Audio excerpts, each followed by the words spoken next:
بالحق. بسم الله.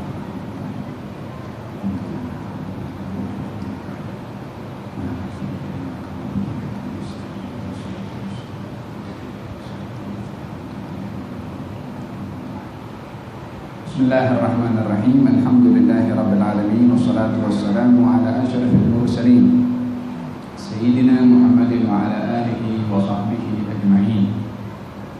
Amma ba'du. Assalamualaikum warahmatullahi wabarakatuh. Nawaiنا التعلم والتعليم والتذكر والتذكير والنفع والانتفاع والإفادة والاستفادة والحث على التمسك بكتاب الله وسنة نبيه والدلالة إلى الخير والدعاء إلى الهدى ابتغاء مرضات الله وقربه وثوابه. Amin Allahumma amin. Alhamdulillah, kita bersyukur kepada Allah Subhanahu wa taala karena berada di majlis yang dinamakan dengan majlis Taman Syurga. Majlis yang dikatakan oleh Rasulullah sallallahu alaihi wasallam sebagai rawdun atau rawdatun min riyadil jannah, bahagian daripada taman syurga. Idza marartum bi riyadil jannati farta'u. Bila mana kamu melintasi taman syurga, maka hendaklah kamu menghampirinya dan mengambil tanaman yang ditanam di taman syurga. Kalau apakah tanaman syurga itu wahai Rasulullah? Nabi menjawab, hilaqul dzikri, halaqah dzikir atau halaqah ilmu. Pada malam hari ini kita berada di rumah Allah di Masjid Al-Muhajirin yang dinisbahkan kepada murid-murid pertama graduan daripada madrasah Nabi Muhammad sallallahu alaihi wasallam adalah golongan Al-Muhajirin. Yang mereka adalah golongan sahabat Nabi yang mendapat ridha dari Allah Subhanahu wa taala. Golongan Muhajirin yang dipuji oleh Allah Subhanahu wa taala, wasabiqun al-awwalun, mereka orang-orang yang sabiqun al-awwalun minal muhajirin wal ansar radhiyallahu walladzina tabi'u bi ihsan radhiyallahu anhum wa radu anhu. Mereka golongan muhajirin dan ansar serta yang mengikut muhajirin dan ansar. Muhajirin dan ansar. Kemudian walladzina tabi'uhum bi ihsan. Dan golongan setelah muhajirin dan ansar yang mengikut kepada muhajirin dan ansar. Yang harapan kita termasuk yang mengikut kepada muhajirin dan juga ansar radhiyallahu anhum wa radu anhu. Allah ridha kepada mereka dan mereka berridha kepada Allah. Moga-moga Allah Subhanahu wa taala menjadikan kita yang mengikut muhajirin dan ansar serta mendapat ridha dari Allah Subhanahu wa taala. Amin Allahumma amin. Bismillahirrahmanirrahim. Alhamdulillahirabbil alamin. Wassalatu wassalamu ala sayyidina Muhammad wa ala alihi wa sahbihi ajma'in. Buku surat 62 hadis yang kedua daripada kitab Riyadhus Shalihin. Qala Sayyidul Imam Yahya bin Sharaf an-Nawawi rahimahullah ta'ala wa nafa'ana Allah bihi wa bi'ulumihi wa bikum amin. Wa an ummi mu'minina ummi Abdillah Aisha radhiyallahu anha qalat qala Rasulullah sallallahu alaihi wasallam yaghzu jayshun al-Ka'bah fa idza kanu bi bayda'a min al-ardi yukhsafu bi awwalihim wa akhirihim. Qalat qultu ya Rasulullah كيف يخسف بأولهم وآخرهم وفيهم أسواقهم ومن ليس منهم؟ قال يخسف بأولهم وآخرهم ثم يبعثون على نياتهم. متفق عليه. هذا لفظ البخاري. Dari Ummul Mukminin, yaitu ibunya sebenarnya adalah bibinya Abdullah, yakni Aisyah radhiyallahu anha berkata, saya mendengar Rasulullah SAW bersabda, ada sepasukan tentera yang hendak memerangi menghancurkan Kaabah. Kemudian setelah mereka berada di suatu padang dari tanah lapang, lalu dibenamkan dalam tanah tadi dengan yang pertama sampai yang terakhir dari mereka semuanya. Aisyah radhiyallahu anha bertanya, saya berkata, wahai Rasulullah SAW, bagaimanakah semuanya dibenarkan dari yang pertama sampai yang terakhir, sedang di antara mereka itu ada yang ahli pasaran, maksudnya para pedagang, serta ada pula orang yang tidak termasuk golongan mereka tadi, yakni tidak berniat ikut menggentur Ka'bah. Rasulullah SAW menjawab, ya, semuanya dibenarkan dari yang pertama sampai yang terakhir. Kemudian nantinya mereka itu akan dibakar, iaitu dibangkitkan dari masing-masing kuburnya sesuai dengan niat-niatnya sendiri untuk direkapi dosa atau tidaknya. Disepakati atas hadis ini muttafaqun alaihi, yakni disepakati kesahihannya oleh Imam Bukhari dan Imam Muslim. Lafaz di atas adalah menurut Imam Bukhari. Hadis yang kedua daripada kitab Riyadhus Shalihin yang masih berbicara tentang bab an-niyah atau bab al-ikhlas. Yang saya bahaskan dalam kelas yang lalu apa arti dan maksud daripada al-ikhlas, yaitu ifradul qasdi ilallah. Ikhlas adalah menunggalkan maksud hanya untuk Allah Subhanahu wa taala dalam amal perbuatan ibadah kita kepada Allah Subhanahu wa taala. Dalam hal ini ada dalam hadis yang lalu kita perbahaskan tentang dua perkara penting. Yang pertama adalah amal. Itu akan dinilai mengikut niatnya. Yang kedua adalah niat. Itu akan dijadikan ganjaran sebagai amal perbuatan bila mana niat itu adalah baik. Yang terkadang niat sahaja boleh menjadi sebab ganjaran diberikan oleh Allah walaupun tanpa amal. Sebagaimana saya ceritakan dalam kelas yang lalu, contoh-contoh berkenaan dengan niat tanpa amal, karena niat itu sendiri adalah merupakan satu amalan.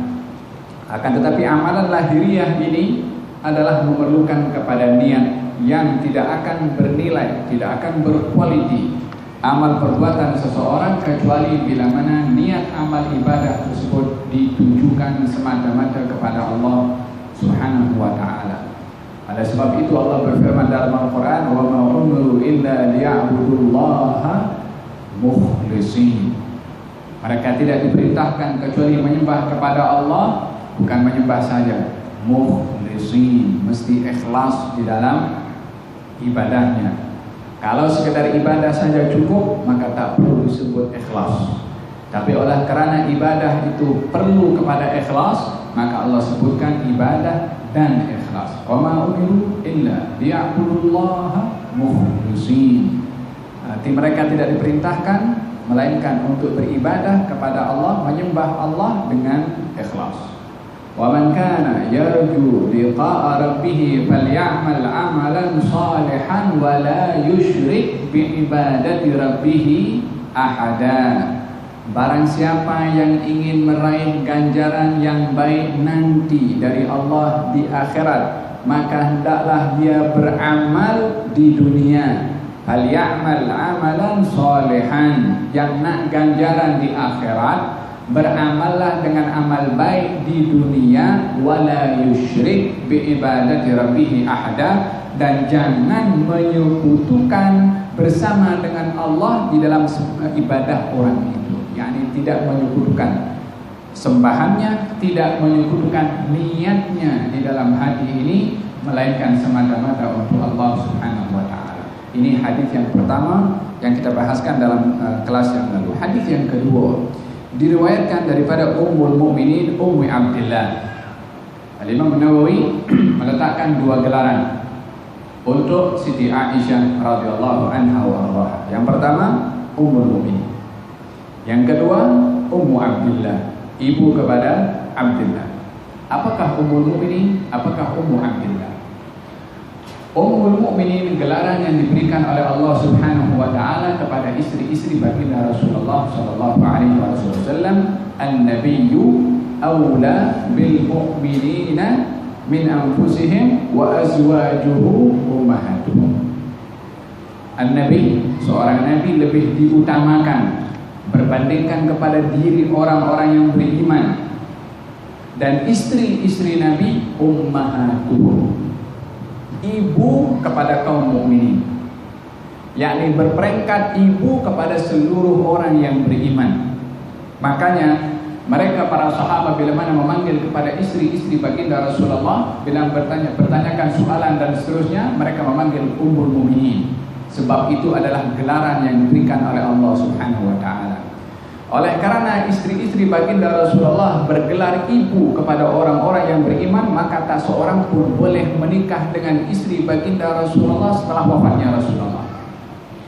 Wala an tankihu azwajahu min ba'dihi abada.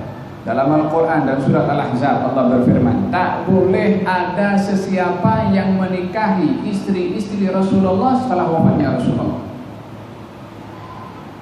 Sehingga di zaman Sayyidina Umar bin Khattab ada seorang perempuan yang pernah menikah dengan Rasulullah, dikahwin oleh orang lain. Sayyidina Umar keluar dengan rotannya, akan disebat oleh Sayyidina Umar, akan dihukum. Ternyata didapati kalau perempuan yang dinikahi oleh seseorang itu adalah pernah diperistrikan oleh Rasulullah, tapi tidak pernah bersama dengan Rasulullah. Sehingga dalam hal ini semua istri Nabi yang pernah bersama dengan Rasulullah tidak boleh dinikahi oleh sesiapapun juga setelah wafatnya Rasulullah. Tapi ada istri yang pernah menikah dengan Rasulullah tapi tidak bersama, tidak sebubung, tidak serumah dengan Rasulullah, tidak sebilik dengan Rasulullah, maka dalam hal ini tidak mendapatkan gelaran Ummul Mukminin. Maka dengan demikian Ummul Mukminin, gelaran ibu kepada orang-orang beriman kepada istri Rasulullah, adalah yang bersama dengan Nabi Muhammad sallallahu alaihi wasallam, yang kesemuanya adalah ada 11 istri baginda Rasulullah. 2 orang meninggal sebelum wafatnya Rasulullah, Siti Khadijah dan juga Siti Zainab binti Khuzaimah. Adapun 9 lagi meninggal setelah wafatnya Nabi Muhammad sallallahu alaihi wasallam, dan kesemuanya termasuk daripada ummahatul mukminin. Gelaran ummahatul mukminin kepada istri-istri baginda Rasulullah adalah memberikan kepada kita pemahaman kalau mereka adalah ibu kepada kita. Maka amatlah pelik bila mana kita melihat di zaman sekarang kalau ada orang yang memperli ataupun menghina ataupun merendahkan istri-istri Nabi Muhammad SAW. Sementara Allah bagi tahu dalam Quran, istri Nabi ibu kamu. Wa azwajuhu ummahatuhum, istri-istri Nabi ibu kamu. Maka golongannya orang-orang yang suka untuk memperlekehkan, menghina, merendahkan istri Nabi SAW, tidak hormat kepada gelaran yang diberikan oleh Allah kepada istri baginda Rasulullah di dalam Al-Quranul Karim. Dan ini adalah merupakan bahagian daripada akhir zaman. Kata baginda Rasulullah, tidak akan terjadi hari kiamat kecuali umat di akhir zaman melaknat kepada umat yang berada di awal. Zaman kita sekarang macam-macam orang bercakap tentang sahabat Rasulullah, bercakap tentang istri baginda Rasulullah, sementara mereka sahabat Nabi, ayat yang saya bacakan tadi, Allah ridha kepada mereka Muhajirin dan Ansar. Istri-istri Nabi ibu kepada orang-orang beriman. Tak payah cakap sejarah, tak payah cakap apa, sudah. Ini Quran, Allah bercakap. Muhajirin dan Ansar Allah ridha. Istri-istri Nabi dikatakan ibu kepada kaum mukminin. Seburuk-buruknya orang tidak akan pernah untuk menghina kepada ibunya sendiri. Walaupun ibunya salah, kalaupun salah akan disembunyikan itu kesalahan ibu, bukan didedahkan. Tapi zaman kita sekarang, sudahlah itu gelaran Allah yang bagi, didedahkan keburukan, walaupun keburukan itu tidak wujud, sebagai tanda pembenaran apa yang disampaikan oleh Rasulullah di akhir zaman atau tidak terjadi hari kiamat, sehingga umat yang terakhir melaknat kepada umat yang pertama, yakni mencaci, menghina, waliyadzubillah. Semoga Allah selamatkan kita daripada fitnah tersebut. Dan ini gelaran Ummul Mukminin. Yang kedua, gelaran Siti Aisyah adalah Ummu Abdillah. Kenapa digelari Ummu Abdillah? Adakah Siti Aisyah punya anak namanya Abdullah sehingga digelari Ummu Abdillah? Ummu Abdillah artinya ibu Abdullah. Sementara Siti Aisyah tidak mempunyai anak.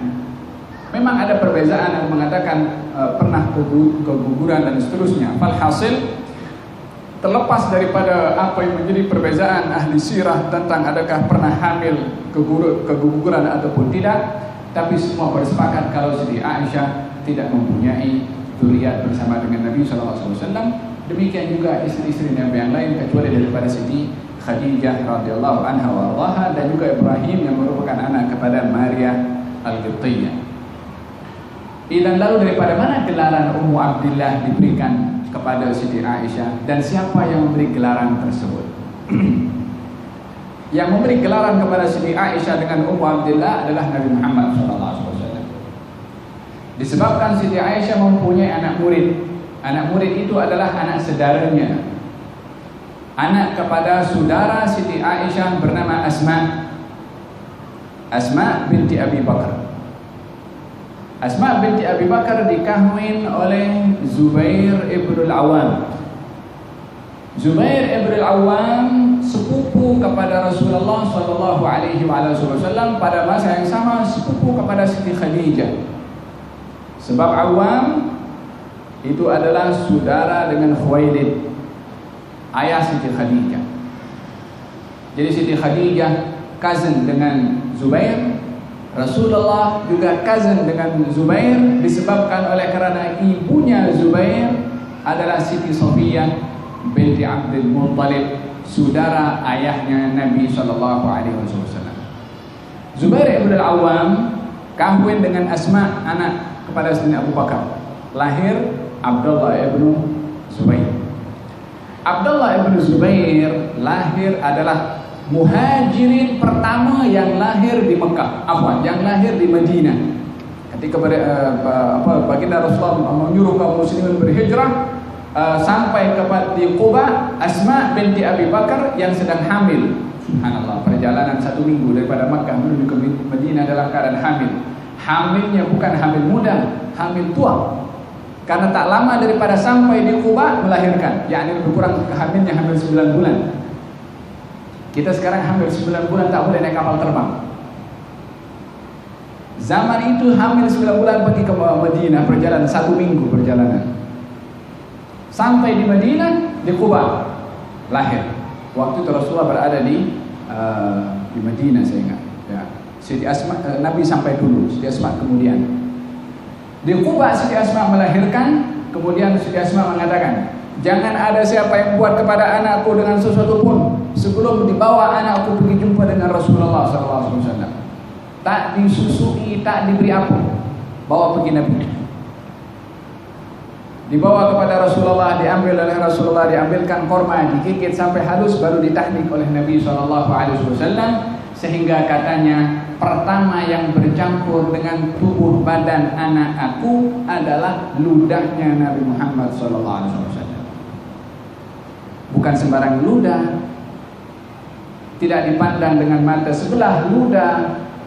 Ini ludah yang menjadi penawar kepada mata Sayyidina Ali bin Abi Thalib, yang dalam peperangan Khaybar matanya itu ramad, dia sakit mata, tak boleh nampak. Kata baginda Rasulullah, la'u'tiyanna rayata ghadan rajulan yuhibbullaha wa rasulahu wa yuhibbullahu wa rasuluhu.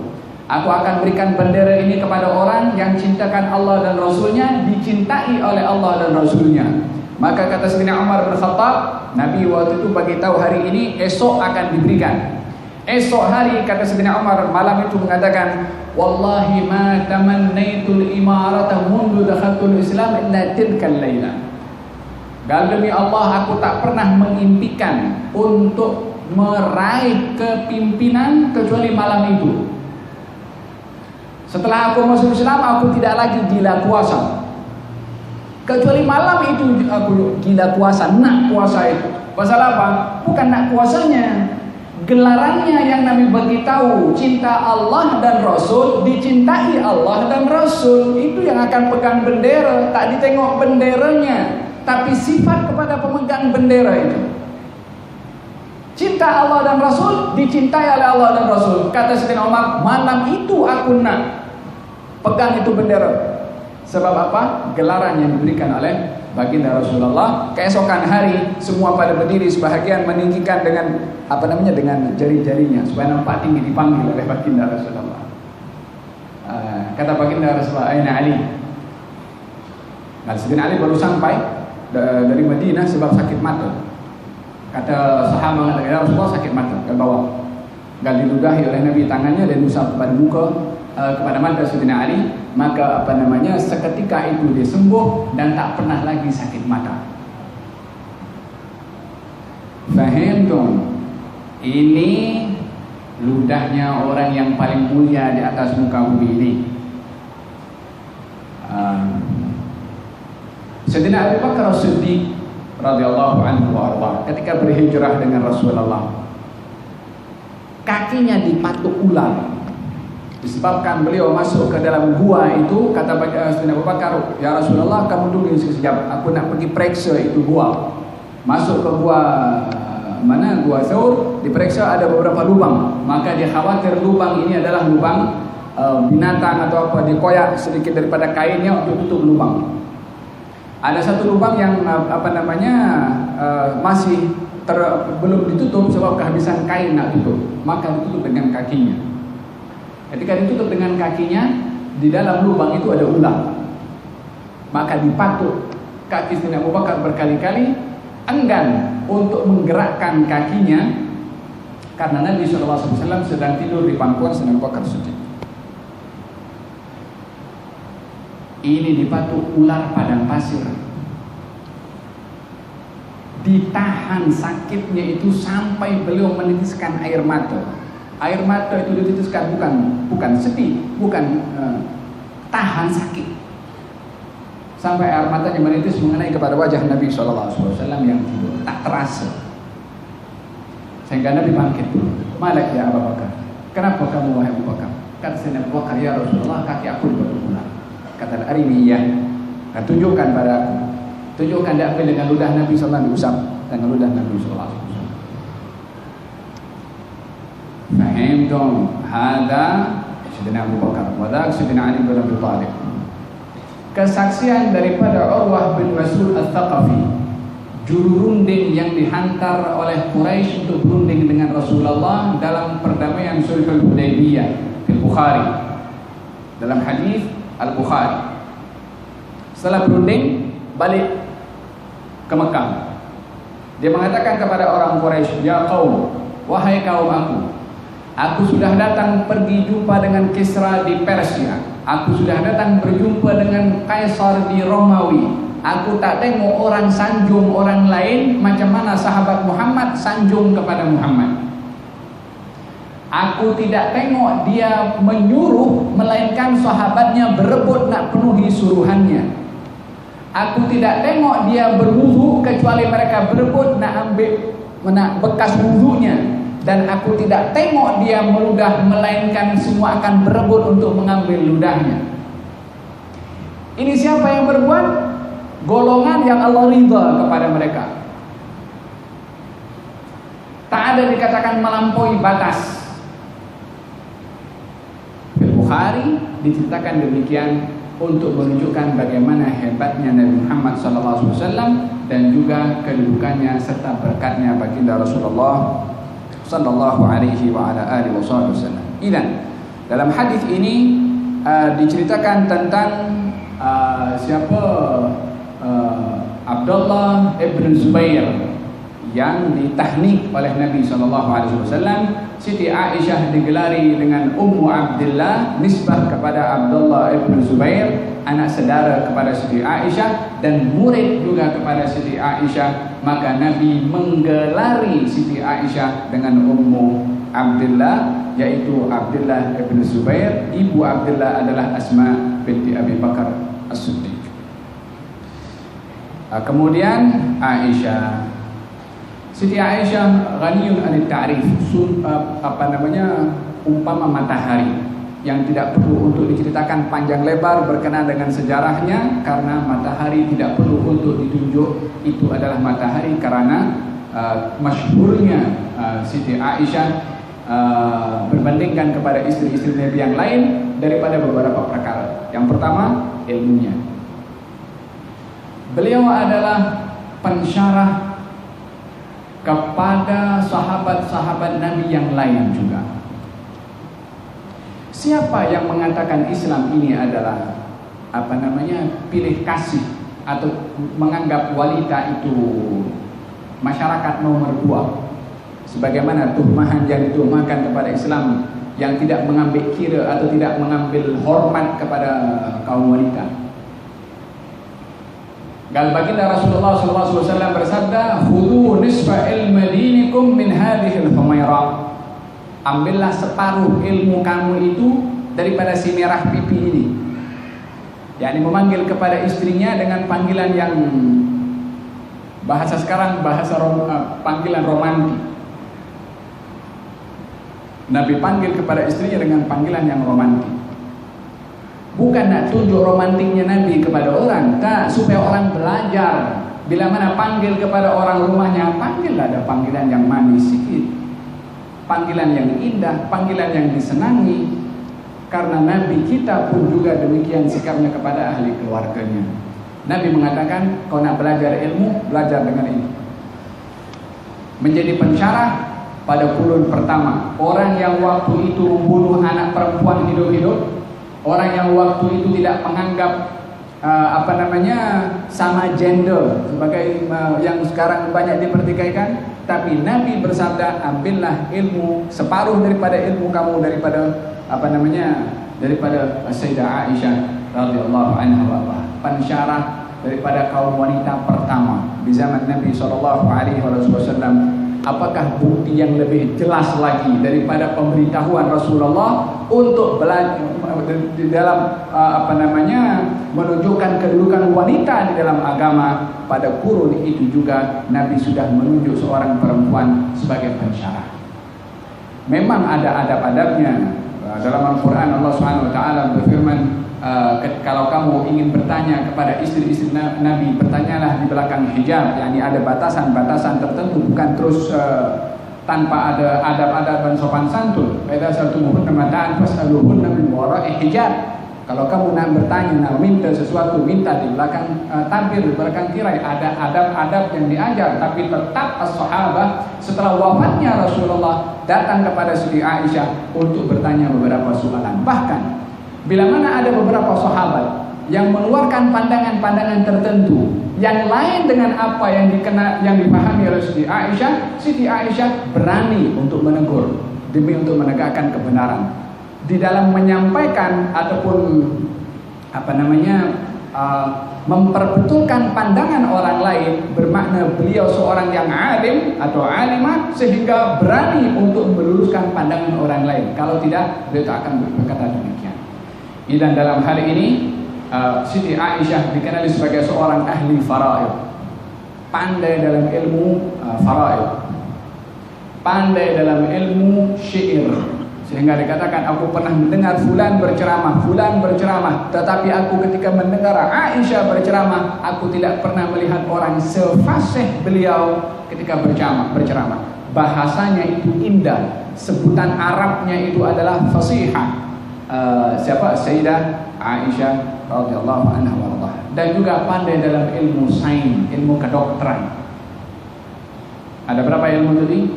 Ilmu kedokteran, ilmu faraid, ilmu bahasa Arab, dan juga ilmu hadis. Nah, sebab itu beliau termasuk daripada golongan orang yang banyak meriwayatkan hadis. Sayyidah Aisyah radhiyallahu anha warḍah.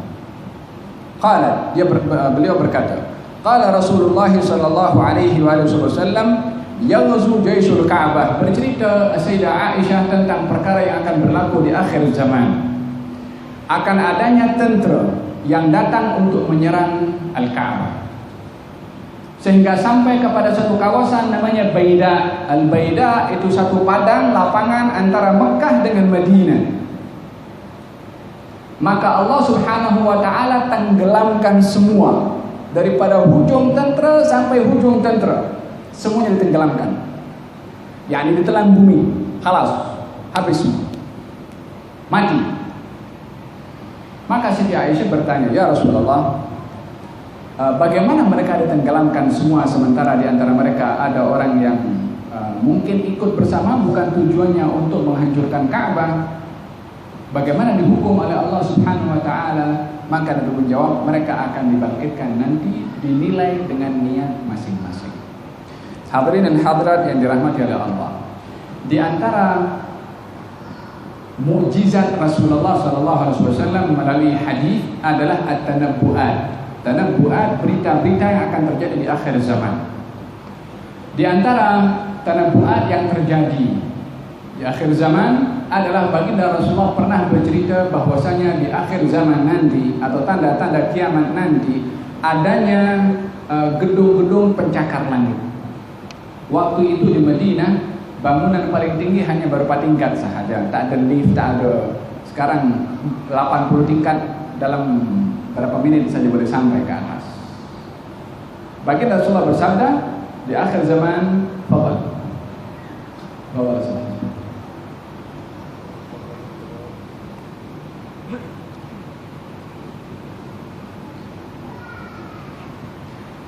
di akhir zaman akan dikatakan bahwasanya tanda-tanda hari kiamat adalah adanya gedung-gedung pencakar langit.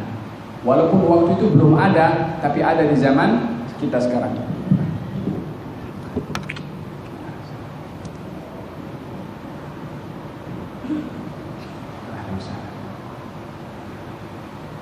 Ini salah satu tanda buat yang disampaikan oleh Rasulullah yang kita tengok zaman kita sekarang.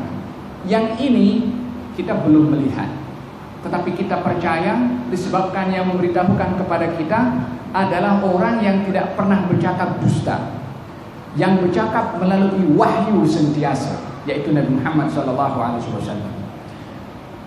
Ka'bah ini adalah satu tempat yang dilindungi oleh Allah Subhanahu wa taala, dan tidak akan mungkin Ka'bah ini dinodai kehormatannya oleh orang bukan Islam.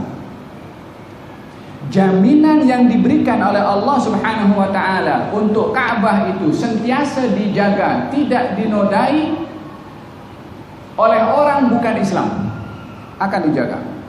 Bahkan dalam hadis dinyatakan bahwasanya dijaga oleh Allah Subhanahu wa taala malaikat di pintu Mekah untuk tidak dapat dimasuki oleh Dajjal untuk menghancurkan Ka'bah. Tetapi Ka'bah boleh hancur dengan orang Islam. Dengan orang bukan Islam ditunjukkan dalam peperangan Abraham ketika hendak menghancurkan Al-Ka'bah. Dihantar oleh Allah Subhanahu wa taala ghairan ababil. Tapi pernah Ka'bah itu diruntuhkan. Bahkan pernah diambil Hajar Aswadnya. Setelah permulaan awal kepimpinan Bani Umayyah, maka pernah berlaku Ka'bah itu adalah hancur sebahagiannya. Tapi yang berbuat orang Islam. Maka dalam hal ini baginda Rasulullah pernah menyatakan dalam hadisnya kalau Ka'bah ini akan sentiasa terlindungi daripada orang bukan Islam. Tapi dengan orang Islam boleh dihalalkan. Artinya kalau yang berbuat orang Islam, apa saja boleh terjadi karena sudah pun pernah terjadi. Digambarkan dalam hadis yang lain bahwasanya seakan-akan aku melihat, kata baginda Rasulullah dalam Sahih Muslim, seakan-akan aku melihat kepada seorang daripada Habasyah. Orangnya itu aslak, botak. Tapi botak maksudnya botak rambut depannya. Kemudian telinganya kecil dan kepalanya kecil. Seakan-akan aku melihat kepada orang yang seperti ini meruntuhkan Ka'bah satu demi satu pada batu Ka'bah. Ini akan terjadi tapi di akhir zaman. Sebahagian mengatakan akan terjadi setelah Imam Mahdi, setelah Sayyidina Isa dan seterusnya, maka Ka'bah akan dihancurkan oleh golongan seperti ini sehingga tidak ada lagi Ka'bah yang berdiri tegak seperti zaman kita sekarang. Ini akan terjadi di satu zaman. Yang dimaksudkan dalam hadis ini adalah golongan daripada bukan Islam yang datang dengan tentera untuk menghancurkan Ka'bah, berjalan daripada Madinah menuju ke Mekah. Maka golongan ini karena dia adalah golongan orang-orang kafir ditenggelamkan oleh Allah Subhanahu wa taala keseluruhannya tanpa terkecuali, dihukum, dibinasakan oleh Allah Subhanahu wa taala. Kita perlu untuk percaya kepada berita-berita seperti ini karena ini datang bukan daripada hasil kajian. Ianya bukan hasil daripada mimpi. Ianya bukan hasil daripada satu rekayasa. Tapi ini adalah merupakan wahyu yang disampaikan oleh baginda Rasulullah, yang tidak disampaikan melainkan ianya adalah merupakan kabar dari Allah Subhanahu wa taala tentang perkara tersebut akan terjadi. Maka Siti Aisyah bertanya, "Ya Rasulullah, kalau mereka dihancurkan semua, bagaimana dengan orang-orang yang ada di situ yang mungkin terikut, mungkin terbawa, mungkin dipaksa, tapi tak ada maksud untuk menghancurkan Ka'bah?" Kata baginda Rasulullah, mereka nanti akan dibangkitkan di hari kiamat bergantung dengan niat masing-masing. Yang dalam itu, walaupun ditenggelamkan oleh Allah, walaupun dihukum oleh Allah, tetapi hukuman itu hanya untuk menjadi penghalang untuk tidak dapat menghancurkan Al-Ka'bah. Nanti di hari kiamat akan dibangkitkan. Adakah termasuk orang yang baik ataupun tidak, bergantung kepada niat daripada mereka yang ditenggelamkan ataupun ditimbuni oleh tanah sebagai hukuman dari Allah Subhanahu wa taala. Hadirin dan hadirat yang dirahmati oleh Allah Subhanahu wa taala, al-bala'u ya'um. Bala ini kalau datang dia kena kepada semua. Kalau Allah akan menenggelamkan sebagai hukuman, kenanya kepada semua. Tak kira orang yang baik, tak kira orang tak baik. Kalau hukuman datang daripada Allah berupa bala, kenanya kepada semua. Oleh sebab yang demikian Allah Subhanahu wa taala berfirman, "Wattaqu fitnatan la tusibanna alladhina zalamu minkum khassah." Hati-hatilah kamu kepada fitnah, yakni kepada dugaan, kepada ancaman, kepada bala yang akan diturunkan oleh Allah Subhanahu wa taala. La tusibanna, tapi bala itu tidak akan menimpa kepada orang yang zalim saja. Bala itu kalau menimpa, tidak menimpa kepada yang zalim saja, tapi yang tak zalim pun kena. Walihada Sayyidah Aisyah bertanya, "Ya Rasulullah, anuhlaku wa fina salihun?"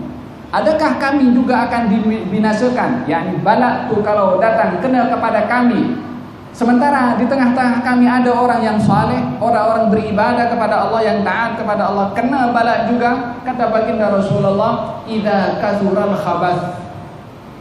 Kalau maksiat merajalela akan kena semua. Tapi masing-masing dibangkitkan nanti di hari kiamat ikut amalan masing-masing. Bukan berarti bala kalau kena kepada semua maknanya semua itu dimurkai oleh Allah. Tidak. Tapi bala kalau datang kena kepada semua. Apa yang akan terjadi nanti di akhirat mengikut amal perbuatan masing-masing. Demikian dalam hadis ini juga, golongan yang ditenggelamkan oleh Allah Subhanahu wa taala daripada ujung tentera sampai ujungnya. Walaupun di situ ada orang-orang yang baik, orang-orang yang berniaga, tak ada kaitan pun dengan apa yang diinginkan untuk menghancurkan Ka'bah, adakah mereka juga kena hukuman? Memang ditenggelamkan, tapi masing-masing akan dibangkitkan oleh Allah bergantung kepada niat masing-masing. Idan, hadis ini menciptakan beberapa perkara. Yang pertama at-tanabbu'at, yakni berita yang akan terjadi di akhir zaman, dan kita percaya karena ini memberitahukan adalah Nabi Muhammad SAW. Yang kedua adalah bagaimana Nabi menggambarkan peranan niat itu sendiri yang boleh menjadi sebab keselamatan tuan empunya badan yang berniat bila mana tidak terlibat dalam perkara-perkara yang mengelakkan diri daripada hal-hal yang boleh menjadikan pertanggungjawaban antara dia dengan Allah Subhanahu wa taala. Hadis ini diriwayatkan oleh Imam Al-Bukhari dan juga Imam Muslim. Lafaznya adalah lafaz Al-Bukhari. Hadis yang ketiga, wa an Aisyah radhiyallahu anha qalat, qala an-nabiy sallallahu alaihi wasallam, la hijrata ba'da al-fath, walakin jihadun wa niyyatun. وإذا استغفرتم فاغفروا متفق عليه. وعن معناه لا هجرة من مكة لأنها صارت دار إسلام. Dari Aisyah radhiyallahu anha berkata, Nabi sallallahu alaihi wasallam bersabda, tidak ada hijrah setelah pembebasan Makkah, tetapi yang ada ialah jihad dan niat. Maka dari itu, apabila engkau semua diminta untuk keluar oleh imam untuk berjihad, maka keluarlah, yakni berangkatlah. Muttafaqun alaihi, maknanya tiada hijrah lagi dari Makkah, sebab saat itu Makkah telah menjadi perumahan atau negara Islam. Naam. Menjadi kesepakatan para ulama bahwasanya hukum hijrah daripada daru kufrin ila dari iman, daripada tempat yang kita tidak bebas untuk beribadah, di tempat yang kita dihalang untuk bebas beribadah, perlunya untuk berhijrah ke tempat yang kita bebas untuk beribadah. Itu dasar daripada hijrah. Walihada baginda Rasulullah ketika berhijrah daripada Mekah, baginda bersabda mengatakan, ya Makkah, wallahi ya Makkah, la anti ahabbul biladi ilayya. Wahai Mekah, demi Allah, sungguh kamu ini adalah negeri yang paling aku sukai, dan engkau adalah merupakan negeri yang disukai oleh Allah Subhanahu wa taala. Kalau bukan karena penghuni kamu usir aku daripada tempat kamu, aku tak akan keluar. Yani Nabi memberikan sebab kenapa berhijrah daripada Mekah, disebabkan Mekah pada waktu itu adalah merupakan darul kufrin, tempat yang Nabi dihalang untuk beribadah kepada Allah, menyembah kepada Allah Subhanahu wa taala. Oleh sebab itu Nabi mewajibkan kepada para sahabat untuk berhijrah ke tempat yang lebih selamat untuk beribadah kepada Allah. Maka hijrah pertama menuju Habasyah, 2 kali pergi ke Habasyah, lalu pada akhirnya adalah Nabi berhijrah ke Madinah setelah Mekah berubah menjadi dar iman, menjadi tempat yang bebas untuk beribadah kepada Allah, menjadi negara yang atau tempat yang dihuni oleh kaum muslimin. Maka tidak ada lagi hijrah setelah itu. Maksudnya apa? Yakni karena Mekah ini sudah berubah menjadi tempat kaum muslimin, maka tidak ada lagi perlu hijrah setelah dibebaskan atau dibuka kota Mekah karena sudah menjadi tempat Islam. Tapi sebelum kota Mekah itu menjadi tempat kaum muslimin, maka fadilah untuk berhijrah ke tempat lain termasuk ke kota Madinah secara khususnya adalah menjadi satu kewajiban. Kembali kepada pokok permasalahan, berhijrah daripada tempat yang kita tidak bebas untuk beribadah, yakni tidak boleh menyembah kepada Allah Subhanahu wa taala, berterusan sampai hari ini dan sampai bila-bila masa, demi untuk mencari ketenangan di dalam beribadah kepada Allah Subhanahu wa taala. Ini dari segi hukum berhijrah. Walihada Allah menjadikan hujjah kepada mereka yang ikut dalam peperangan Badar, kemudian terpaksa berada dalam saf kaum musyrikin, karena dipaksa oleh kaum musyrikin join untuk berperang membela kepada kaum musyrikin, maka mereka ada sebahagian yang terbunuh dalam peperangan tersebut. Allah Subhanahu wa taala berfirman menceritakan kepada mereka, alam takun ardullahi wasi'atun fatuhajiru fiha. Bukankah bumi Allah ini luas sehingga kamu boleh berhijrah untuk kamu tidak ditekan dan dipaksa untuk berpihak kepada golongan yang batil, yakni karena berpihak kepada golongan kaum kufar Quraisy pada waktu itu. Maka perlunya untuk berhijrah bila mana kita tidak boleh beribadah di tempat tertentu, maka hukum berhijrah adalah masih berterusan. Tapi setelah Fathu Makkah itu jatuh ke tangan kaum muslimin, maka Mekah menjadi tempat yang dihuni oleh kaum muslimin, maka tiada lagi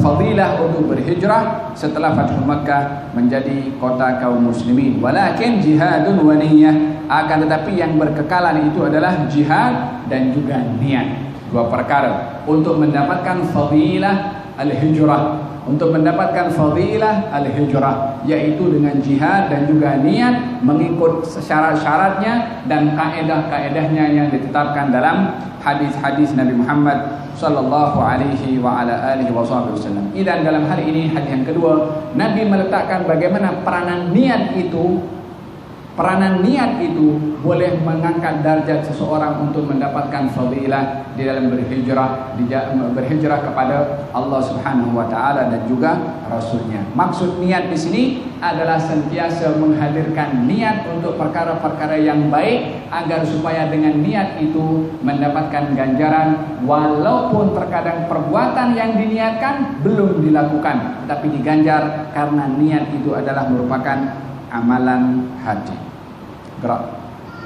Hadis yang keempat, wa an Abi Abdullah Jabir bin Abdullah al-Ansari radhiyallahu anhu qala kunna ma'a an-nabi sallallahu alaihi wasallam fi ghazatin faqala inna bil madinati rijalan ma sirtum masiran wala qata'tum wadiyan illa kanu ma'akum abasahum al-marad wa fi riwayatin illa sharikukum fil ajr رواه مسلم ورواه البخاري عن أنس رضي الله عنه قال رجعنا من غزوة تبوك مع النبي صلى الله عليه وسلم فقال إن أقواما خلفنا بالمدينة ما سلكنا شعبا ولا واديا إلا وهم معنا حبسهم العذر.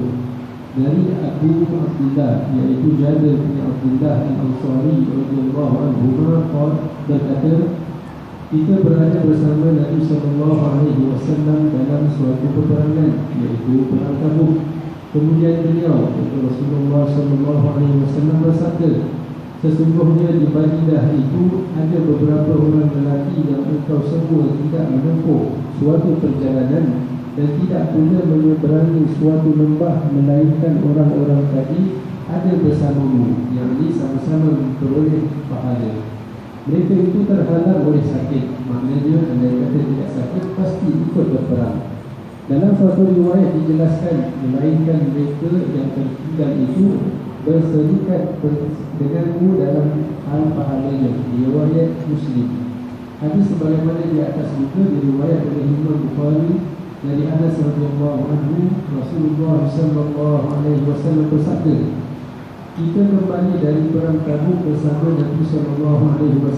Lalu beliau bersabda, sesungguhnya ada beberapa kaum yang kita tinggalkan di Madinah, tiada menempuh kita sekalian akan sesuatu deret ataupun lembah, melainkan mereka itu bersama-sama dengan kita juga. Jadi memperolehi pahala seperti yang berangkat untuk berperang itu. Mereka itu terhalang oleh sesuatu keuzuran. Subhanallah, dua hadis diriwayatkan daripada dua sahabat yang satu dengan yang lain saling melengkapkan. Tafsirul hadis bil hadis. Tafsiran hadis dengan hadis. Satu hadis diriwayatkan oleh Jabir bin Abdullah. Satu hadis diriwayatkan oleh Anas bin Malik. Hadis yang diriwayatkan oleh Jabir bin Abdullah tidak ada disebut nama perangnya. Hadis yang disebutkan oleh Anas bin Malik disebutkan nama perangnya, sehingga antara hadis yang satu dengan hadis yang lain saling melengkapi, saling menjelaskan. Ya, daripada dua hadis. Yang pertama adalah diriwayatkan oleh Jabir bin Abdullah al-Ansari radhiyallahu anhuma. Kalau disebut radhiyallahu anhuma bermakna dua-dua itu sahabat. Jabir sahabat, Abdullah ayahnya pun juga sahabat, maka dikatakan radhiyallahu anhuma. Kenapa bila mana sebut sahabat radhiyallahu anhuma? Disebabkan oleh kerana meneladani Allah ketika memberitahukan kepada kita tentang muhajirin dan ansar sahabat Nabi. Allah berfirman radhiyallahu anhum, Allah ridha kepada mereka. Jadi bila mana kita menyebutkan radhiyallahu an kepada as-sahabah, maknanya meniru kepada Allah Subhanahu wa taala. Hadis yang pertama diriwayatkan oleh Jabir bin Abdullah. Jabir bin Abdullah salah seorang sahabat Nabi sallallahu alaihi wasallam yang pernah terjadi beberapa perkara yang menarik perhatian antara Jabir bin Abdullah dengan baginda Rasulullah sallallahu alaihi wasallam. Dan beliau adalah termasuk daripada sahabat Nabi, daripada golongan Ansar. Yang kita tahu sahabat Ansar adalah merupakan sahabat yang mulia, sehingga Nabi beritahu hubbul ansar minal iman wa bughdul ansar minan nifaq. Cinta orang Ansar bahagian daripada iman, benci kepada orang Ansar sifat orang munafik. Katanya, kami tidak tahu yang mana satu munafik dan yang mana satu bukan, melainkan diukur dengan cinta kepada orang Ansar atau benci kepada orang Ansar. Kata baginda Rasulullah SAW mengatakan, laulal hijrah lakuntu rajulan lakuntu imra'an minal ansar. Kalau bukan karena aku pergi berhijrah, aku nak jadi orang Ansar. Ya ma'asyaral Ansar, kamu tidak lalu di satu lorong, melainkan aku ambil lorongnya orang Ansar. Dipuji oleh Nabi SAW golongan orang Ansar. Hadis ini ketika datang kepada diucapkan demikian oleh Rasulullah adalah ketika Nabi setelah peperangan setelah Fathu Makkah. Setelah Fathu Makkah, baginda Rasulullah setelah peperangan Hunain, baginda Rasulullah mengagihkan harta rampasan perang. Dalam harta rampasan perang yang diagihkan oleh Rasulullah, Nabi bagi banyak kepada kaum Muhajirin ataupun kepada orang-orang Mekah.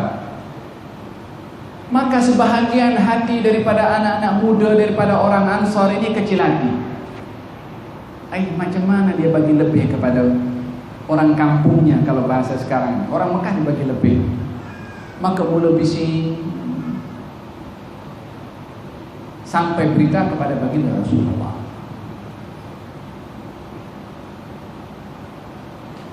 Maka baginda Rasulullah bersama dengan Sayyidina Abu Bakar panggil semua orang Ansar. Kalau tak ada yang berkumpul kecuali orang Ansar saja. Kumpul orang Ansar. Ada ditanya, adakah di antara kamu selain daripada Ansar? Dijawab tidak ada. Kecuali Sayyidina Abu Bakar mesti ada. Sayyidina Abu Bakar Nabi yang bawa. Kata baginda Rasulullah, ya ma'asyaral Ansar, wahai orang Ansar, apa yang aku dengar kata-kata daripada kamu? Kamu mengatakan begini dan begitu. Kata orang-orang tua Ansar mengatakan, ya Rasulullah, siapa yang cakap demikian? Aku potong lidahnya. Ya, ini maknanya menganggap kata-kata itu tidak manis kepada Rasulullah SAW. Ya ma'asyaral Ansar,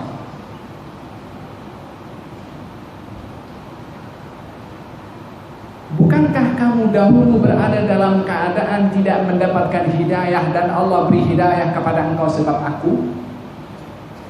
Bukankah engkau dahulu berada dalam keadaan sesat sehingga engkau diberi hidayah oleh Allah disebabkan oleh aku? Bukankah ditanya oleh Nabi SAW, semua orang-orang Ansar menundukkan kepala, tak ada yang bercakap. Kata baginda Rasulullah, ajibuni, jawab aku punya soalan. Tidakkah kamu boleh menjawab kepada aku, wahai Rasulullah, bukankah kamu dahulu datang ke tempat aku dalam keadaan kamu tidak berupaya, aku tolong kepada kamu? Bukankah engkau dahulu datang tidak membawa harta, kami bantukah engkau dengan harta kami? Bukankah? Jawab seperti itu, kata Nabi SAW. Yakni semua tak berani bercakap. Siapa yang berani bercakap dengan soalan demikian kepada baginda Rasulullah SAW? Nabi sengaja mengatakan demikian bukan menghendakkan jawaban daripada orang Ansar, tapi nak bagi tahu bagaimana kedudukan orang Ansar di hati Nabi. Kata baginda Rasulullah SAW, wahai Ansar,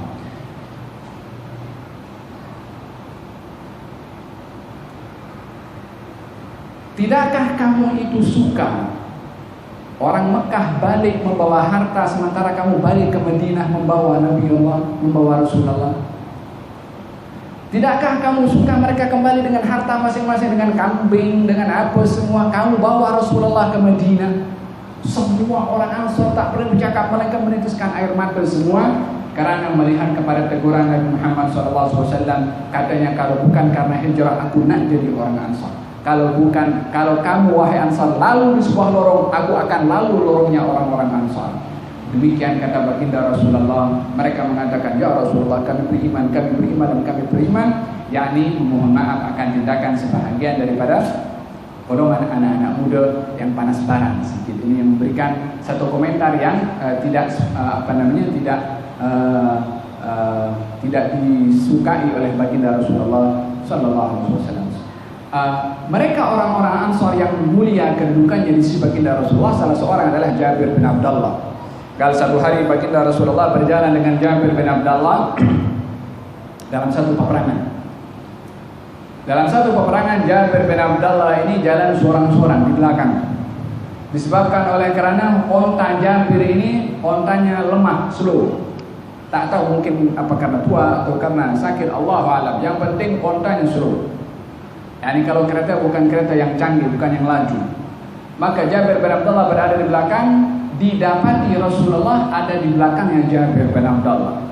Kemudian Nabi tengok ontanya Jabir ini jalan slow, lambat. Kata baginda Rasulullah, "Ya Jabir, apa jadi dengan kau punya onta?"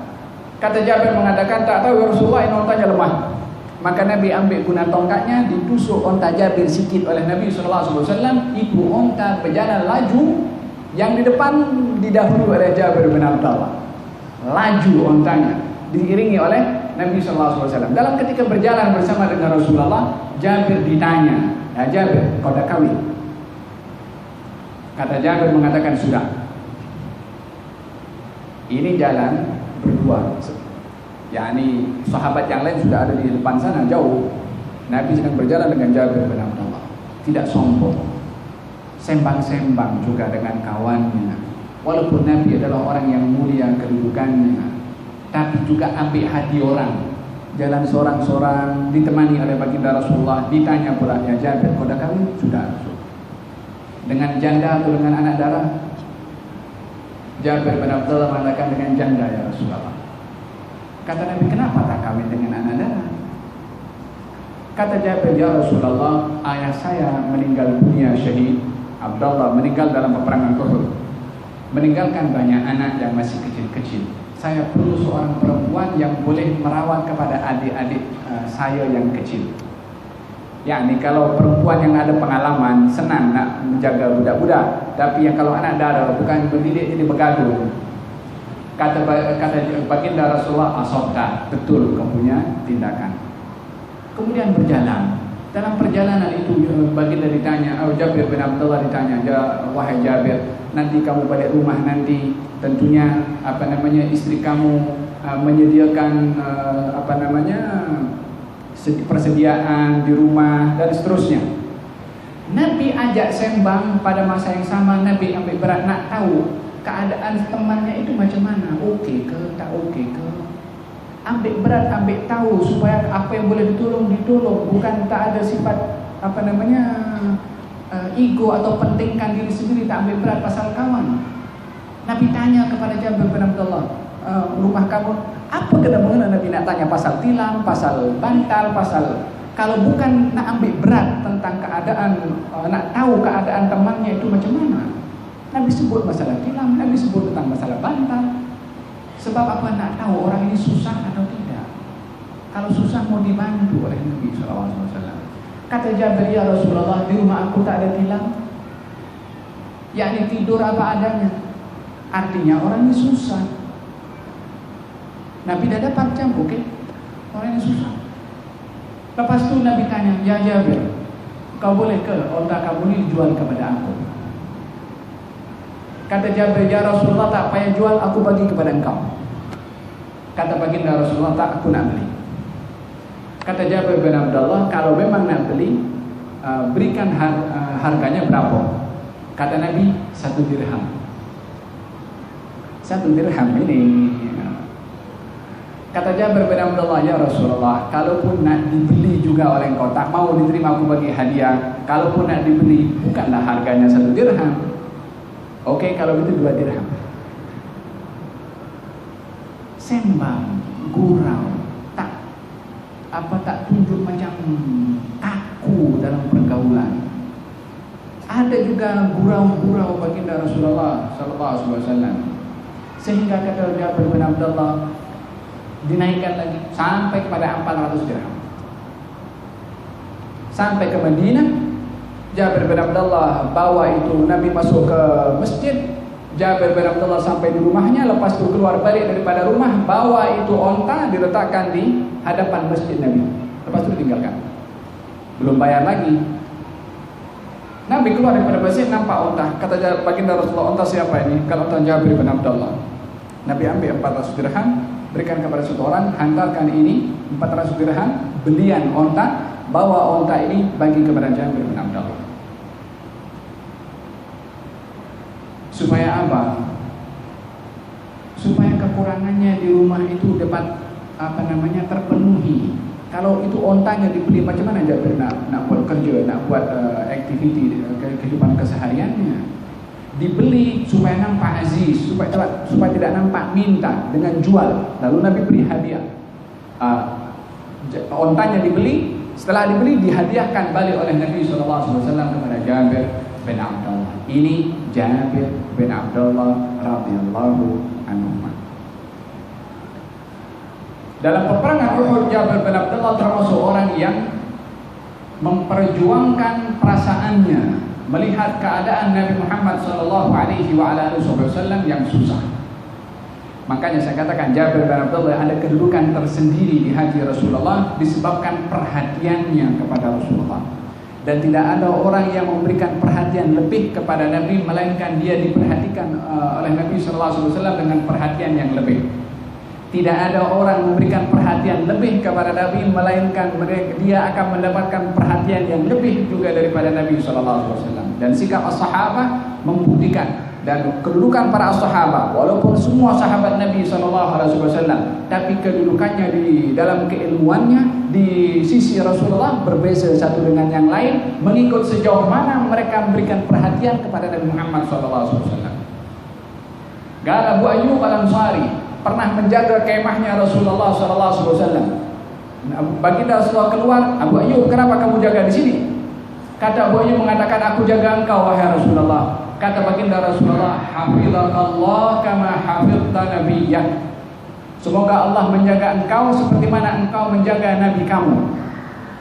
Abu Ayyub Al-Ansari umurnya hampir 90 tahun, join bersama dengan tentara kaum muslimin berperang di Konstantinopel,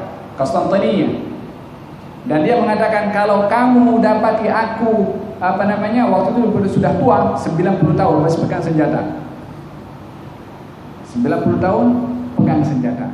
Abu Ayyub Al-Ansari, kalau aku meninggal dunia, kebumikan di tempat tersebut dan dekatkan aku di tanahnya musuh, supaya nak bagi tahu untuk tidak lari ketika berperang, maju ke hadapan.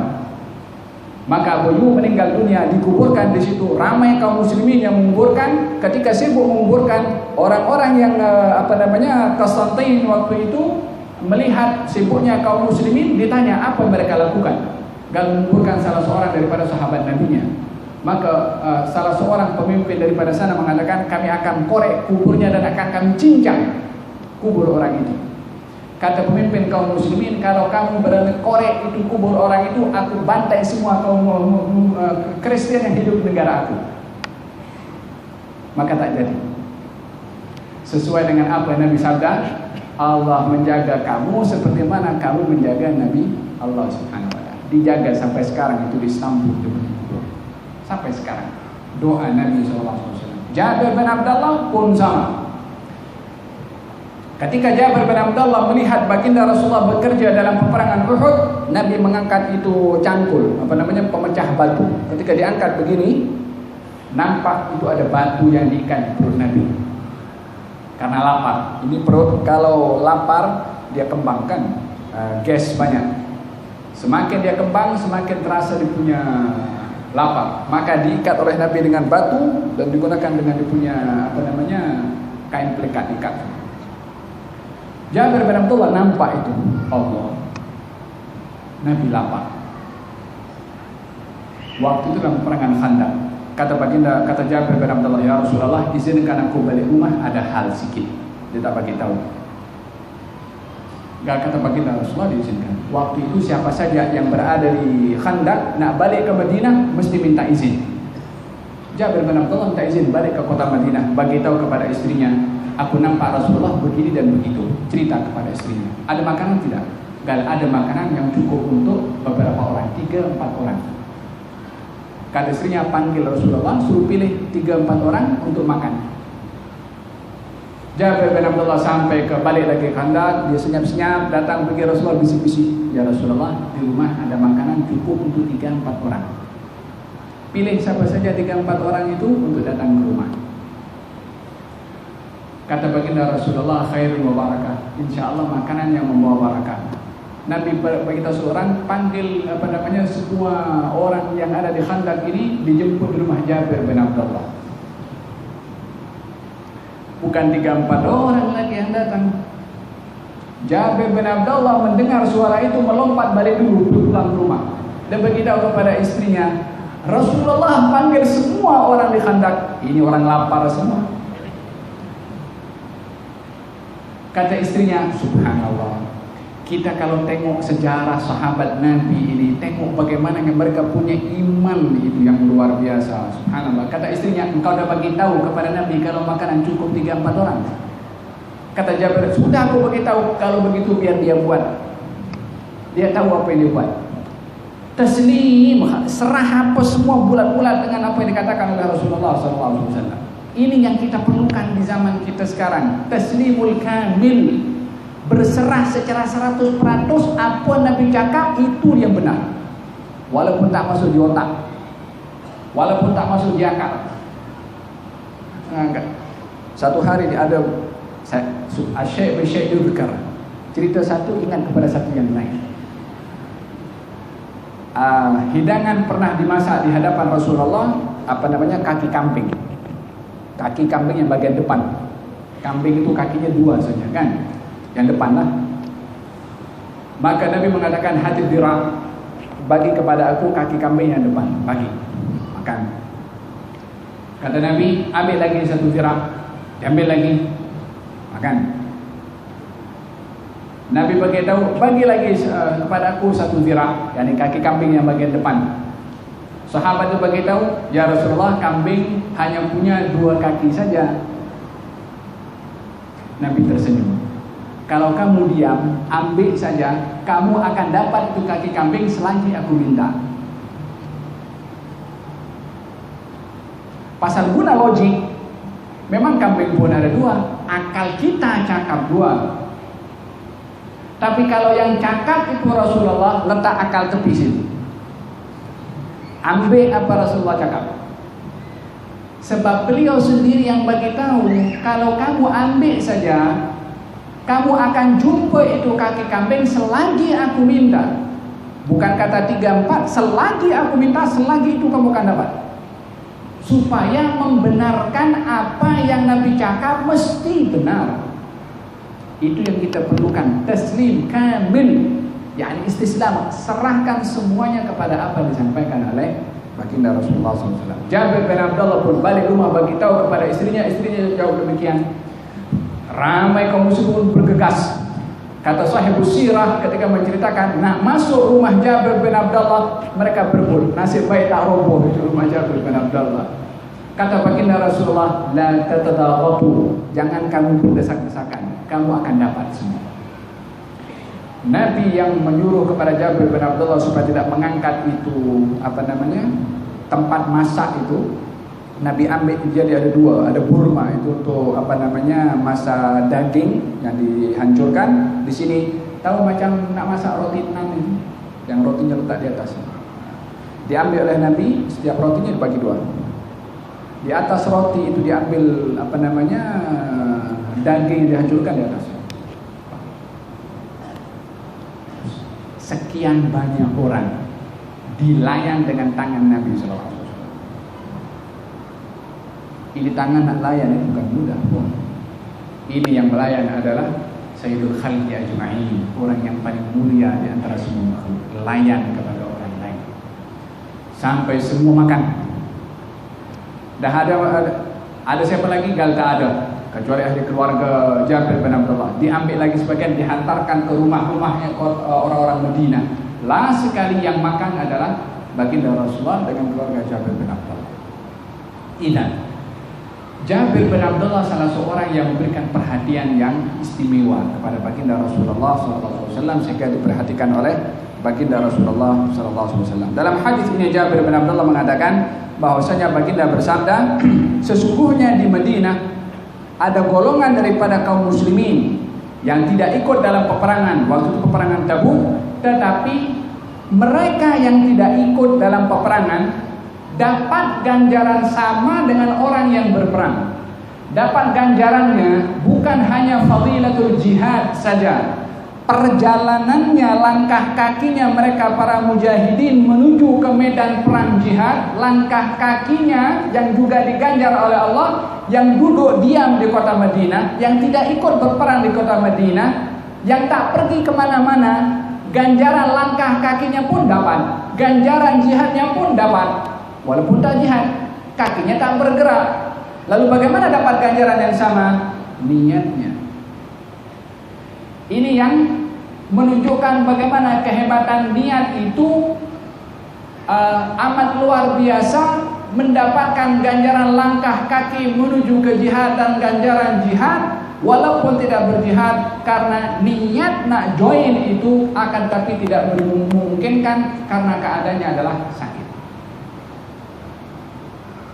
Walihada perlunya seseorang itu untuk sentiasa punya niat yang baik. Terkadang belum kesampaian nak melakukan perbuatan yang baik, dengan niat yang sungguh-sungguh diganjar juga oleh Allah Subhanahu wa taala. Walihada dalam hadis Nabi sallallahu alaihi wasallam, "Man hamma bihasanatin falam ya'malha katabtaha lahu hasanah wahidah." Siapa orang yang punya niat nak berbuat kebaikan, tak kesampaian untuk berbuat baik, niatnya diganjar dengan satu ganjaran oleh Allah Subhanahu wa taala. Kalau amal perbuatan baik yang diniatkan dilakukan, diganjar 10 oleh Allah Subhanahu wa taala. Al-hasanatu bi'ashri amsalha. Kebaikan satu diganjar 10 oleh Allah Subhanahu wa taala. Niat itu sendiri juga menjadi amalan. Kalaupun amalannya belum dilakukan dengan anggota tubuh badan, niatnya sudah menjadi satu ibadah yang diganjar oleh Allah Subhanahu wa ta'ala. Wallahu ta'ala a'lam bishawab. Berapa hadis dia baca? 1, 2, 3, 4. Ganjil. Satu lagi.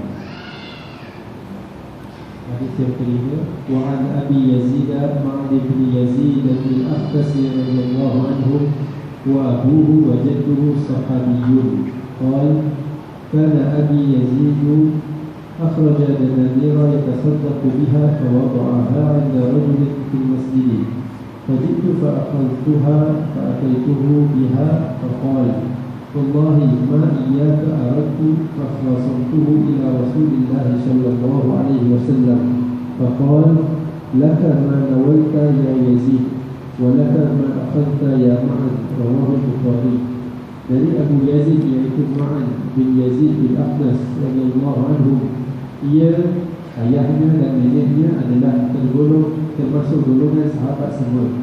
Maka saya, ayahku yaitu Yazid, mengeluarkan beberapa dinar yang dengannya ia bersedekah. Lalu dinar-dinar itu ia letakkan di sisi seseorang di dalam masjid.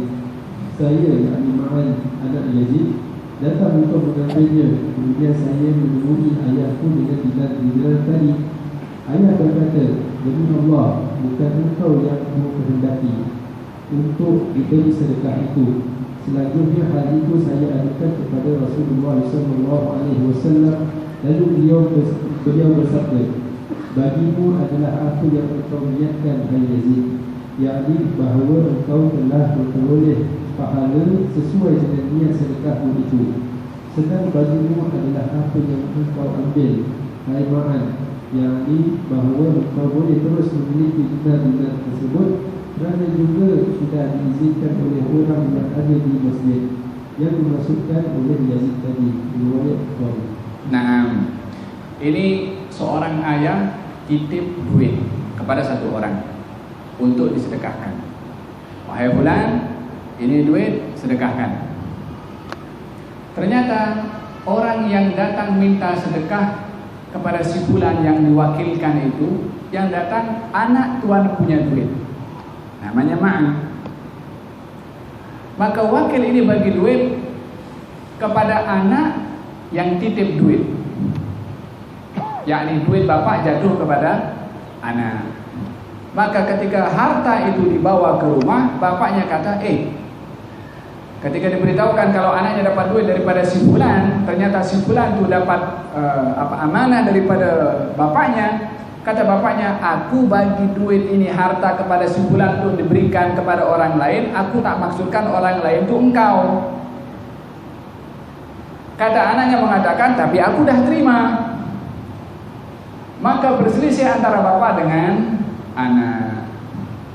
Anak menganggap dia mendapat, maka dia berhak. Bapak bagi tahu, aku tak maksudkan yang boleh terima itu awak, tapi orang lain. Maka berantara ada mukhasamah. Mukhasamah di sini tuntut menuntut. Kata Imam Nawawi ketika menafsirkan, atau Imam Ibn Hajar Al-Asqalani ketika memberikan ulasan tentang masalah ini, tidak termasuk daripada derhaka kepada orang tua di dalam perkara yang terkait dengan hak, selagi memang itu adalah hak. Walaupun berusaha untuk mengelak daripada menyakiti perasaan orang tua adalah perkara yang wajib untuk dilakukan oleh seorang anak.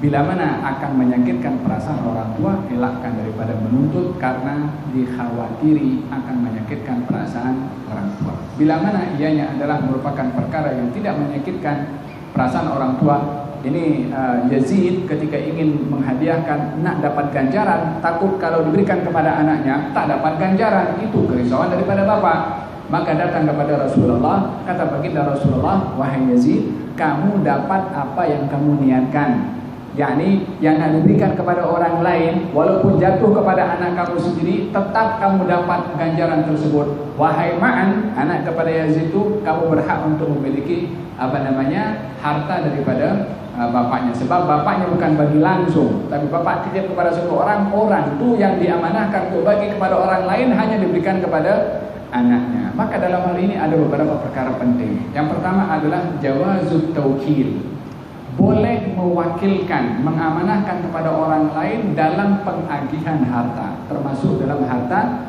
sedekah. Dalam hal ini Yazid mewakilkan kepada satu orang untuk mengagihkan harta. Hartanya milik Yazid, diberikan kepada satu orang sebagai wakil mengagihkan daripada harta yang berupa sedekah sedekah biasa. Kalau ianya adalah berupa zakat, maka tak boleh jatuh kepada anak sendiri, yang wajib nafkahnya kepada anak tersebut. Maka dalam hal ini diperbolehkan mewakilkan dalam pengagihan harta. Yang kedua adalah anak atau bapak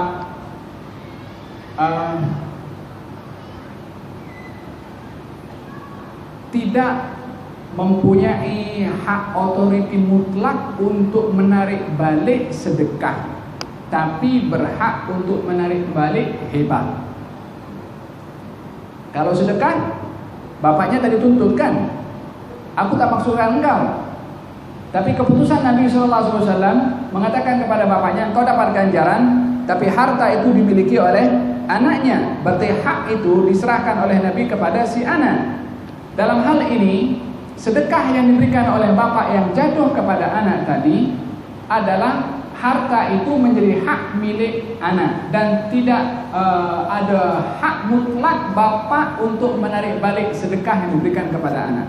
Tapi sedekah, kalau hebah, pemberian dalam bentuk sirah hebah, maka dalam hal ini bapak boleh menarik balik hebah yang diberikan kepada anaknya.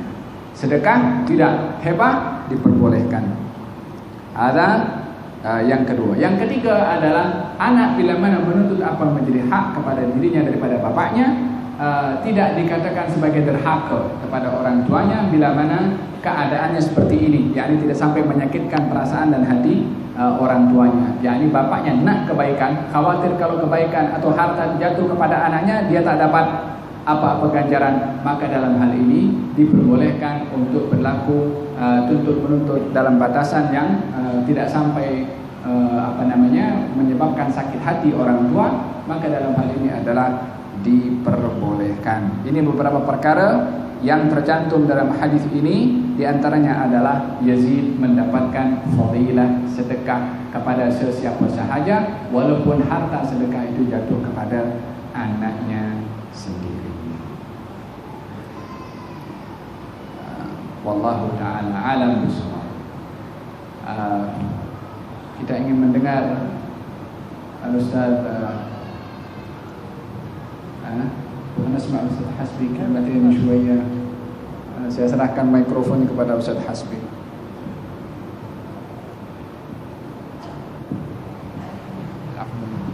عليكم نستمع منكم.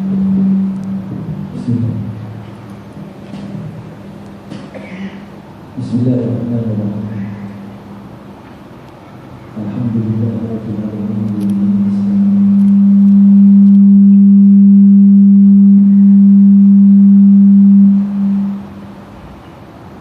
على أمور الدنيا والدين والصلاة والسلام على أشرف الأنبياء والمرسلين سيدنا محمد وعلى آله وصحبه أجمعين.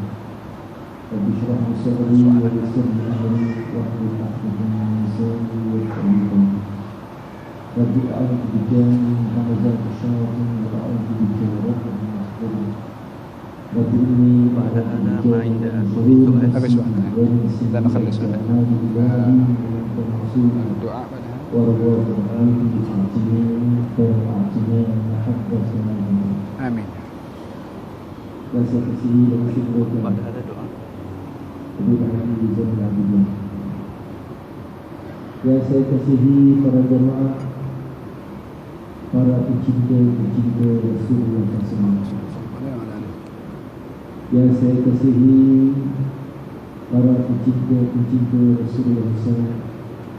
Mudah-mudahan termasuk dalam golongan al-Baru'i. Amin ya Allah. Seseorang itu akan bersama dengan satu bercinta. Terima kasih kepada Habib yang telah bersuah payah daripada Kuala Lumpur terbang kemari semata-mata nak mengungsi ilmu berhubung dengan Habib Rasulullah SAW. Yang kemudiannya saya dimaklumkan pada malam-malam juga akan pulang semula di Kuala Lumpur. Dari usaha-usaha banyak. Begitu kesungguhan Habib datang nak mengungsi tentang hadis Rasulullah SAW yang Rasulullah SAW sabdakan, "Naqaballahu ra'an." Allah Subhanahu wa ta'ala menyadi cahaya bilang dunia kepada seseorang. Sami'a maqalati, yang mendengarkan ucapan aku. Wawa'aha, maka dia menjaga ucapan tersebut. Dia memelihara ucapan tersebut. Dia beri perhatian terhadap ucapan tersebut. Fa'adaha, dia tunaikan, dia sampaikan, dia beritahukan kepada orang. Dan dia pun mengamalkan. Karena sami'aha, bagaimana didengar. Apakah lagi membawa hadis itu kepada ilmu untuk diketahui dan kita amalkan. Saya rasa saya tak perlu nak mengulas ataupun menambah apa yang telah Habib telah sampaikan. Ibarat kata para ulama, kalau sudah ada air wudu, saya pun dah tak apa lagi. Cukup dia ada air. Cuma nak kongsi sikit juga ni. Kerana nak dapat keberkatan Rasulullah SAW.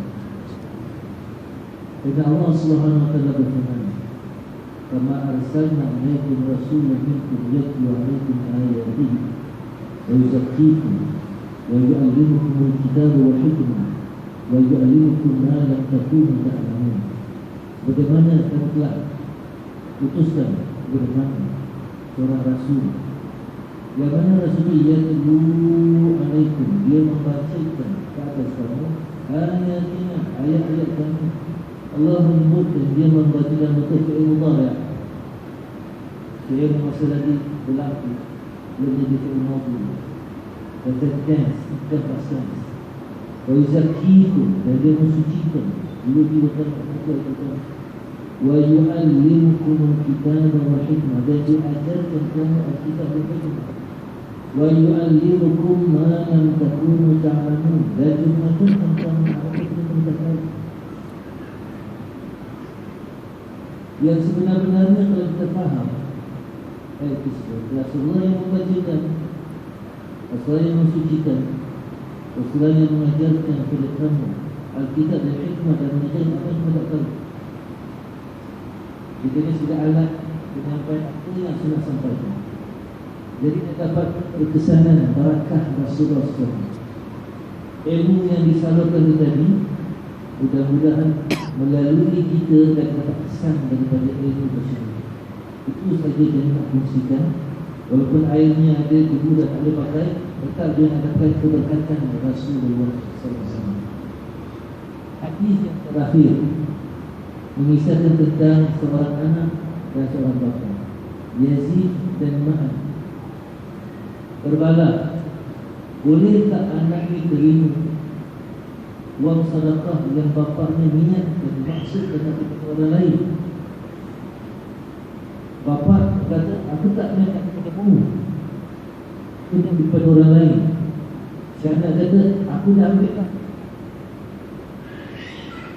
Dan dia wang dinar emas. Tuan-tuan nak kerak emas tak? Dah dapat wang dinar, nak buang, tak nak kan? Nak simpan juga kan? Sebenarnya anak tetap nak ambil. Bapa keras anak bagi, nak bagi anak. Apa yang berlaku? Bapa dan anak sepakat nak jumpa Rasulullah SAW, cari jalan keluar. Itu contoh yang kita kena belajar daripada sahabat. Apa permasalahan, problem yang berlaku, kita jumpa Rasulullah, minta penyelesaian, dan tidak ada yang lebih baik daripada Rasulullah SAW. Orang sekarang tidak. Bapa dan anak berbala tentang harta. Bagaimana?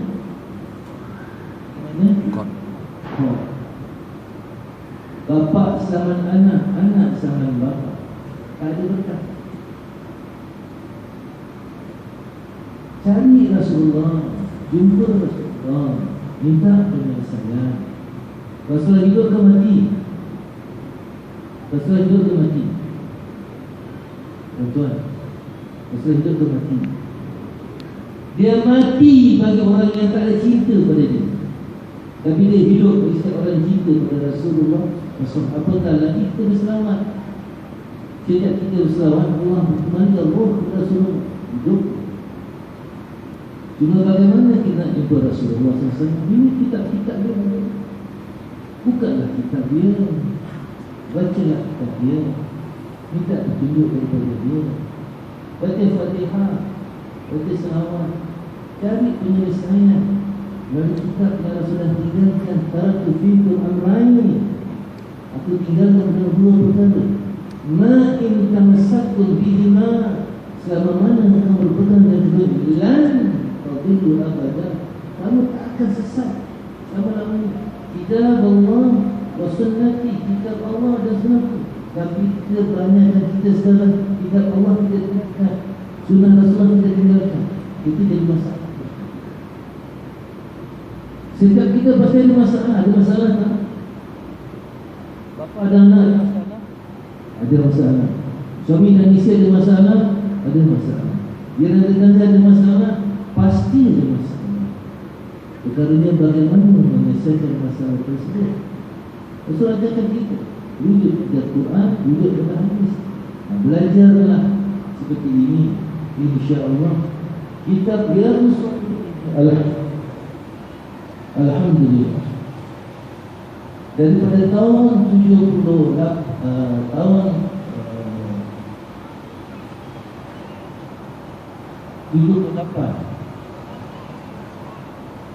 tidak tahun 80, 80 daripada tahun 80 bila Pergas mengadakan madrasah mingguan Pergas, ya, saya diamanahkan untuk menyampaikan hadis. Kita berusaha. Saya kata saya ahlinya. Saya belajar di Azhar, saya belajar Suluni, bagian akidah dan falsafah, hadis. Pengkhususan saya bagian akidah dan ada guru ustaz yang memang khusus hadis. Kita nak serahkan dia belajar hadis, dia sendiri keberatan. Dia tak mau. Kita kesibukan dia. Jadi saya terpaksa ambil juga subjek ini untuk disampaikan kepada pelajar-pelajar di Pergas. sama lebih 20 tahun. Daripada jilid yang pertama sampai jilid kedua, daripada muka surah yang sama ni sampai habis selesai. Apa boleh? Kita beberapa kali itu ulang. Kepada kita katakan Imam Nawawi menghafaz ratusan ribu hadis. Selain daripada hadis-hadis tersebut yang terbaik dan dikumpulkan dalam kitab Riyadhus Shalihin, aman orang-orang yang saleh. Apa pun permasalahan kita yang kita lalui, kita temui, ada penyelesaiannya dalam kitab. Apa masalah? Daripada yang sekecil-kecil sampai yang sebesar-besar. Cuma kita nak atau tak nak cari penyelesaian dalam kitab tersebut. Anak dan bapa, isteri dengan suami, suami dengan isteri, semua. Kalau kita tak mampu nak baca kitab Imam Bukhari, Imam Muslim, dia berjilid-jilid, ini dua kitab ni kalau kita pegang, kita jadikan sebagai penyelesai masalah, insya-Allah selesai. Siapa yang selesaikan? Rasulullah SAW. Tadi cerita kan, aku suruh ambil perah kambing, kau ambil sajalah. Yang kau cakap tu kambing ada 2 perah saja, apa salah? Kalau kau ambil juga, apa juga sampai habis bila tetap ada perah, tak akan pernah habis. Tak akan pernah habis. Tapi kalau kita nak membantah, nak pakaikan akal, begitulah habis. Kalau siapa yang tenang, dia terus ambil, dia terus ambil, tak akan habis. Perhubungan tak akan pernah habis daripada tempat masak ni, tak akan pernah habis. Itu walaupun kisah tu kisah tentang perah kambing, ya kan? Ini kitab dalam dia tak ada perah kambing saja, bulu kambing pun ada, kuku kambing pun ada. Segala permasalahan insya-Allah kalau yakin semua selesai. Semua akan selesai. Tapi kalau tak yakin, macam tadi kita sahabat, ya Rasulullah, bukankah kambing cuma ada 2 perah saja? Rasulullah kata, kalau kau ambil juga apa yang aku suruh, pasti ada. Jadi tuan-tuan yang puan-puan, para jemaah hebat Rasulullah SAW, saya nak tegaskan, dalam kitab ini Imam Nawawi habiskan umur dia sampai dia tak kahwin tau. Imam Nawawi sampai tak kahwin, meninggal dunia dalam keadaan dia tak kahwin. Bukan dia tak nak kahwin, bukan dia tak tahu sudah nak kahwin, tapi dia habiskan umur dia kena hadis Rasulullah SAW. Antum dah kahwin belum? Siapa yang belum kahwin dekat kanan? Kita nak jodohkan dia, cari-cari jodoh kita kita. Imam Nawawi sampai tak kahwin, bukan dari dia tak nak kahwin, bukan dia tak tahu fadilah tak kahwin, dia tahu, tapi hidupnya dia korbankan untuk hadis Rasulullah SAW. Daripada ratusan ribu hadis daripada kitab yang bersirah, dia letak dalam 2 kitab ini. Apa masalah yang kita harap? Pasti ada penyelesaiannya, pasti, garanti, confirm, double confirm, triple confirm. Tidak atau tidak, itu saja. Jadi tuan-tuan ya, tidak ada masalah. Contoh seperti Yazid dan Ma'an, bapa dan anak cari siapa? Cari Rasulullah SAW. Kalau ada Rasulullah tak faham juga, sebab dia cakap bahasa Arab, kita cakap bahasa Melayu, carilah yang menjelaskan dan menerangkan macam mana penyelesaian yang diperlukan. InsyaAllah selesai. Yakin tak yakin? Yakin. Betul yakin? InsyaAllah yakin. InsyaAllah. Wassalamualaikum warahmatullahi wabarakatuh.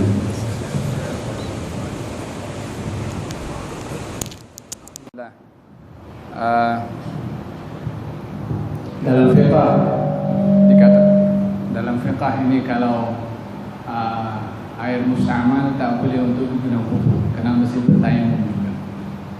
Jadi tengok airnya, kalau musta'mal tak boleh pakai, kena bertayamum. InsyaAllah air musta'mal diminum boleh, tak boleh bersuci. InsyaAllah kita dapat minuman jasmani dan rohani. InsyaAllah mudah-mudahan daripada ilmu disampaikan dan kita dengar daripada Imam Nawawi sebentar tadi beberapa kumpulan hadis Nabi SAW yang mengajarkan kepada kita tentang niat. Moga-moga Allah Subhanahu Wa Taala sentiasa mengilhamkan, memberikan taufik kepada kita niat yang sentiasa baik dan diberikan kekuatan untuk mengamalkan apa yang kita niatkan insya-Allah. Dan mudah-mudahan Allah Subhanahu Wa Taala lindungi kita daripada niat-niat yang tidak baik. Bila mana terlintas niat yang tidak baik, moga-moga Allah Subhanahu Wa Taala beri kekuatan kepada kita untuk tidak meneruskan kepada niat tersebut dan diubah dengan niat yang baik insya-Allah. Moga-moga Allah Subhanahu Wa Taala jaga hati kita, jaga akal pikiran kita, ditambahkan kemantapan iman kepada Allah Subhanahu Wa Taala, kecintaan kepada baginda Rasulullah, dan juga al-istislamul kamil, menyerahkan segala keinginan kita, akal pikiran kita kepada apa yang diinginkan oleh Nabi SAW.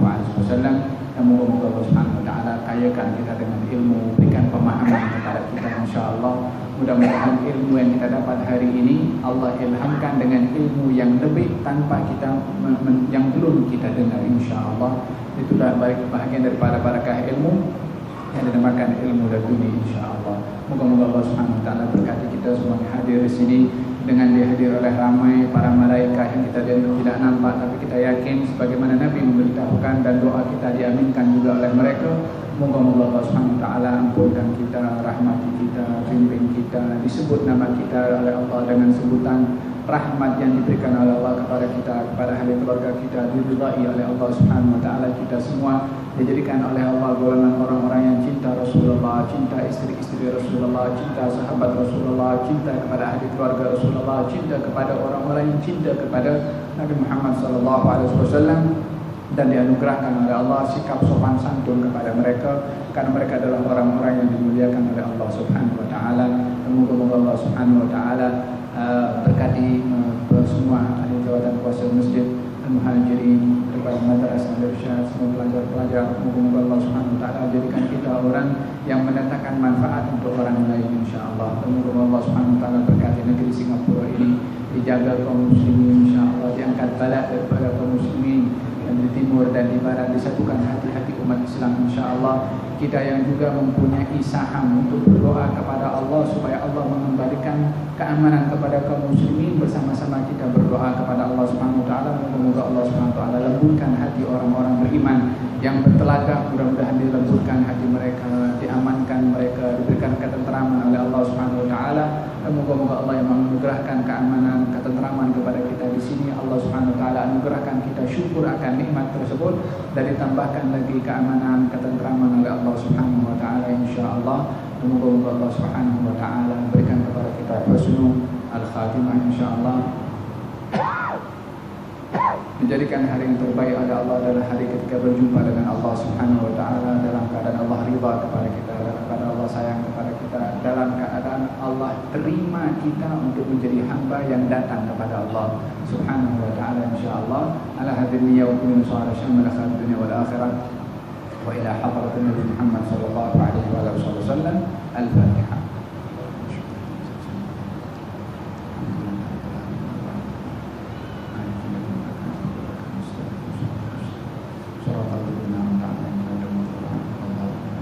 ربنا تقبل منا انك انت السميع العليم وتب علينا انك انت التواب الرحيم. دعواهم فيها سبحانك اللهم وتحيتهم فيها سلام واخر دعواهم الحمد لله رب العالمين. Assalamualaikum warahmatullahi wabarakatuh. Jazakumullah khairan.